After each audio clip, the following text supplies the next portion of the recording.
Abmar TV, menebar kebaikan, memahamkan syariat. Kemudian berinovasi, berkreasi dan lain sebagainya. Lebih daripada itu, masyarakat.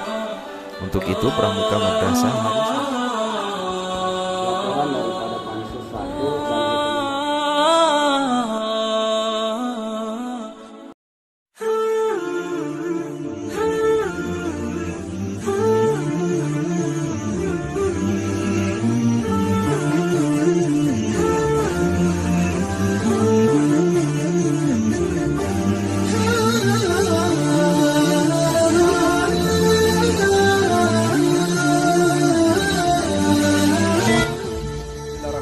Assalamualaikum warahmatullahi wabarakatuh. Alhamdulillah, pemirsa yang dirahmati Allah Azza wa Jalla. Kali ini kita bertemu dengan salah satu tokoh ya di Kabupaten Donggala yang alhamdulillah saya berkesempatan untuk bersilaturahim bersama beliau di salah satu tempat wisata di Donggala. Hari ini kita akan membahas tentang dakwah ya. Sarana dakwah itu banyak ya. Sebagai guru dia bisa dakwah dengan profesinya, sebagai pegawai juga dia bisa berdakwah dengan pegawainya. Kullu da'i qabla kulli syai'. Setiap diri kita adalah dai sebelum kita jadi apa saja. Olehnya hari ini saya akan bertanya tentang potensi yang dimiliki oleh beliau sebagai ketua DPRD Kabupaten Donggala, potensi dakwah yang ada di parlemen. Apakah seberat dakwah yang dibawa oleh orang secara umum?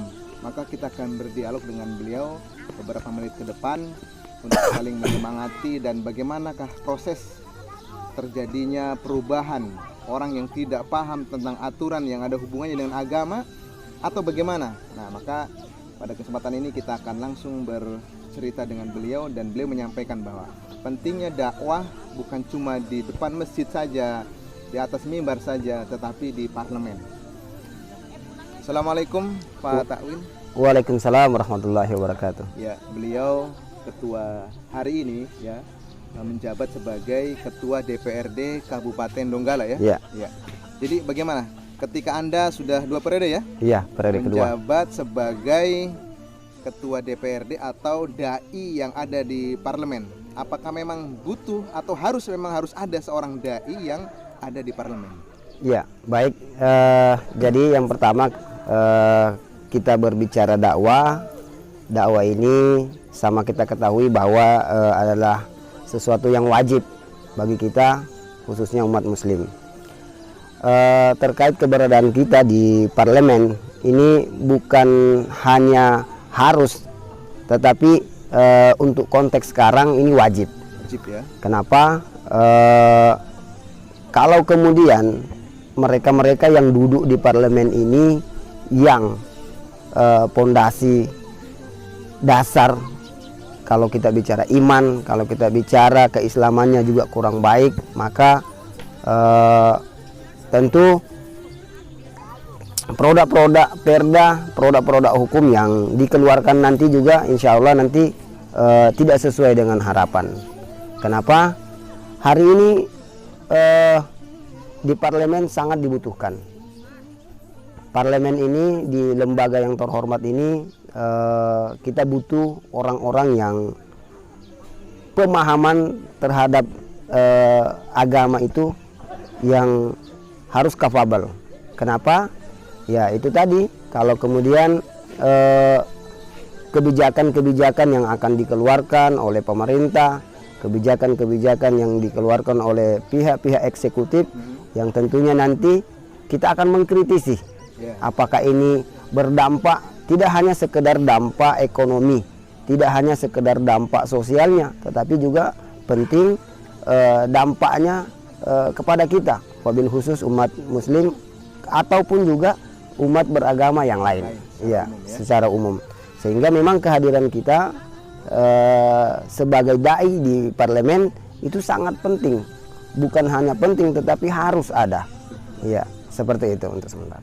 Iya, berarti jika orang terjun dalam dunia politik tanpa dibarengi dengan bekal ilmu agama bisa berbahaya ya. Sangat berbahaya. Sangat berbahaya. Iya, artinya orang yang punya bekal ilmu agama saja Masih masih bisa goyang. Kenapa? Duduk di kursi DPR ini bukan sesuatu yang gampang. Kelihatan secara kasat mata, wah, tetapi di dalam ini bisa meruntuhkan visi misi, meruntuhkan niat dari awal. Dari awal pencalekan niatnya bagus, tetapi begitu duduk di dalam dapatkan fasilitas sebagai anggota DPR, apalagi sebagai ketua DPR, fasilitasnya yang luar biasa. Nah, ini juga akan sedikit demi sedikit merumbuhkan, melunturkan niat, sehingga apa yang mereka lakukan di sana juga jauh daripada nilai-nilai agama. Sehingga tidak salah kalau kemudian hari ini image masyarakat secara umum terhadap yang namanya lembaga DPRD ini, lembaga DPR ini, terhadap anggota DPR ini buruk. Buruk ya? Iya. Iya.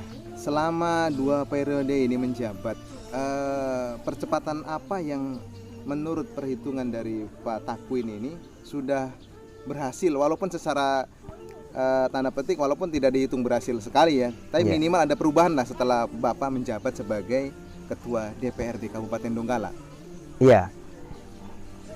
Berbicara tentang konteks Donggala, saya kira memang belum sesignifikan, belum seideal yang diharapkan oleh masyarakat. Tetapi paling tidak hari ini kita bekerja, tentunya kehadiran kita di lembaga DPRD yang terhormat ini kaitan dengan kita sebagai dai, setidaknya kita bisa mewarnai dalam hal pengambilan kebijakan, mewarnai ketika kita bisa mengkritisi apa yang dikeluarkan, kebijakan-kebijakan yang diambil oleh kepala daerah yang tentunya baik secara regulasi, secara sosial, dampaknya kepada masyarakat itu tidak bagus, maka insya Allah kita tampil. Tapi memang yang membuat kita sulit, efeknya, dampaknya kepada kita secara pribadi. Iya, kenapa?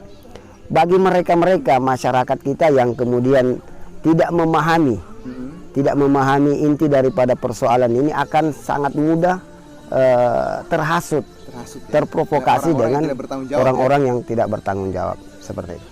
Ya, terakhir, Bapak saat ini kan menjabat sebagai, kalau dalam konteks kepemimpinan daerah, nomor satunya lah selain bupati nih ya. Gitu ya. Kan ada berapa tahun lagi, untuk 2 tahun lagi ya ke depan. Ada tidak semacam niat atau rencana gitu, seandainya masyarakat mendukung, Bapak bisa mungkin mencalonkan diri sebagai orang nomor 1 di Kabupaten Donggala, dalam hal ini adalah calon bupati lah begitu, atau bagaimana? Ya, ketika pemahaman kita, ketika kita memahami bahwa membangun satu negara, membangun satu daerah, melayani masyarakat itu bagian daripada ibadah, maka sangat kelirulah kalau kemudian kita yang menurut sebagian orang memiliki potensi untuk kemudian tidak memasang niat. Siap. Iya, tidak memasang niat, dan saya kira kita akan ikut bertarung dalam kompetisi di Kabupaten Donggala. Pemirsa, beliau secara tidak langsung mengabarkan kepada kita semua bahwa kita semua masing-masing punya potensi. Tinggal potensi itu kita manfaatkan untuk kebaikan orang. Beliau saat ini menjabat sebagai Ketua DPRD Kabupaten Donggala, yang tidak menutup kemungkinan potensi itu bisa lebih akan beliau kerjakan ketika nanti suatu saat berkompetensi dalam hal pencalonan bupati. Kita doakan beliau semoga dijaga Allah. Amin. Karena menjadi orang seperti beliau ini banyak sekali cobaannya, godanya, dan semoga Allah Azza wa Jalla memberikan umur panjang kepada beliau dan dimudahkan segala urusannya. Amin. Terima kasih dari kami. Assalamualaikum warahmatullahi wabarakatuh. Waalaikumsalam warahmatullahi wabarakatuh. Lagi ini banyak. Akmar TV.